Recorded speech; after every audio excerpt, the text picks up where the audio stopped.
ನಿಮಗೆ ದೇವರನ್ನು ನೋಡುವ ಬಯಕೆ ತೀವ್ರ ಇದ್ರೆ ದೇವರು ಓಕೆ ಅಂತ. ನಾವು ಹೋಗುವಾಗ್ಲೇ ನಾನು ನೋಡ್ತೀನಿ, ಟೈಮ್ ಇದ್ರೆ ಸಿಕ್ಕರೆ ಹೋಗ್ತೀನಿ. ಹೀಗೆ ಹೋದ್ರೆ ದೇವರಂತಾನೆ ಟೈಮ್ ಇದ್ರು ನಿನ್ನ ಮಾತ್ರ ಹತ್ರ ಬಿಡಲ್ಲ ಅಂತ.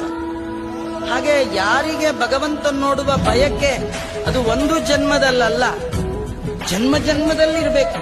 ನೋಡ್ಬೇಕು ಅವರು ಅದಕ್ಕಾಗಿ ಸಾಧನೆ ಮಾಡ್ಬೇಕು. ಬರೀ ಅನ್ಕೊಂಡ್ ಕೂತ್ರು ಸಾಲದು. ಬಗೆಯ ಸಾಧನೆಗಳನ್ನ ಮಾಡ್ತಾ ಭಗವಂತನ ದರ್ಶನವನ್ನೇ ಫಲವನ್ನಾಗಿ ಬೇಡ್ತಿರ್ತಾರೆ. ಎಲ್ಲ ಕರ್ಮ ಮಾಡ್ತಾರೆ, ಕಷ್ಟಪಟ್ಟು ಸಾಧನೆ ಮಾಡ್ತಾರೆ. ನಿಮ್ಗೇನ್ ಬೇಕು ಅಂತ ಕೇಳಿದ್ರೆ ಏನ್ ಬೇಡ ದೇವರೇ ನಿನ್ ದರ್ಶನ ಇಷ್ಟೇ ಕೇಳ್ತಿರ್ತಾರೆ.